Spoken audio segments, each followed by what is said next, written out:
This photo was taken with Moshé Feldenkrais on my birthday in 1981, I believe it was, at Amherst College.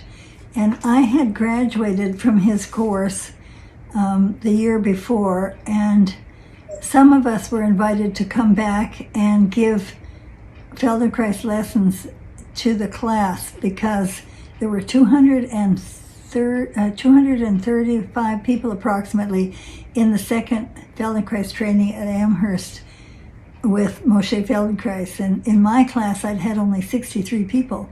So it was only possible for those people to experience a Feldenkrais lesson if some of us graduates came back and shared the work with them.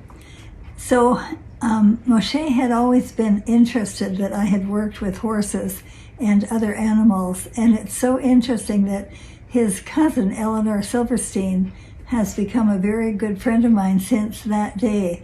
Eleanor took that photo. In the photo, Moshé is watching me work on a horse. And on the second day of the training that I entered with him, had never crossed my mind that the class that I was taking for myself and my students would help with the animals. But Dr. Moshé Feldenkrais made a statement in the second day of that training that made my ears prick up like a horse. I was lying on the floor doing an awareness through movement and bringing new awareness to the body, and Moshé Feldenkrais made the statement that it's possible for a human to learn in one experience using gentle, non-habitual movements that activate new neural pathways to the brain, thereby giving us more potential for learning. And when he said that, I thought, I wonder if this is true for a human, could it be true for a horse? And in that time, horses were thought to be very slow learners. They had to be a lot of repetition, just like they thought for people. So that very afternoon after class, I went out and I called a friend who'd had a herd of horses come down from Montana the month before. And one of these horses was a 16-year-old broodmare who'd never been ridden, and she had a very bad habit, frustrating habit, that when you'd go to catch her every day to bring her into the stable to feed her, she would run away because that's what she'd done all her life. And so the question is, can we change a habit like that in one experience? So the owner of this horse chased her around, caught her up, and brought her to me.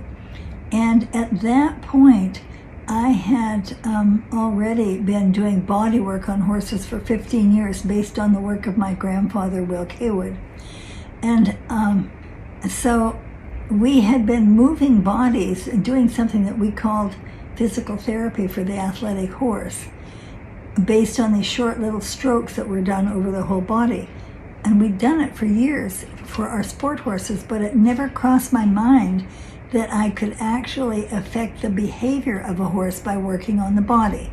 So I just stood there with this mare and I thought, what can I do now with her that will move her body in gentle ways that will be non-habitual, that she could not do herself, that would activate new neural pathways.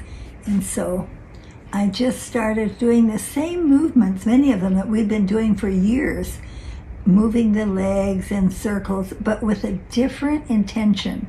The intention was to activate new neural pathways to the brain, to actually give her a new sense of herself. And now, thanks to quantum science, that we understand that every thought we have has energy. The very fact that I was thinking this concept and holding the infinite possibility that this horse could learn in a new way, I just worked. I took her head and I moved it in gentle ways that she would not do herself. The same with the ears and the tail and parts of the body we've been working on for years with the idea of just working muscles. Nothing with giving new awareness. And so, I worked on the mirror maybe 30 minutes in what I consider exploration. What could this do? And then we put her away, and I went home, and the next morning the owner called me and said, I don't know what you did to my horse, but when I had turned her out again, and when I went to catch her, she was waiting for the first time at the gate. And when I took her in the stable, instead of diving for the hay, which was normal, she just kind of stood there as though she was saying, like, do something more to me. And the people who had been watching me thought I hypnotized the horse because she was so connected and interested. So indeed, we did show in that very first time that you could change a habit of a horse in one session, just working in gentle, non-habitual ways of the body, moving the body, and with intention. So that's my story. And it's so interesting that Moshé, on that day, that was my birthday, and the person in the corner is Roger Russell, who was my partner at the time and still a very close friend. And we've been studying together and working together in finding ways of moving horses in these non-habitual ways through a labyrinth that summer, and the rest is history. So thank you, Moshé. And it was so interesting with his comments and pointing out what I was doing there. If you do not know the Feldenkrais work, check it out.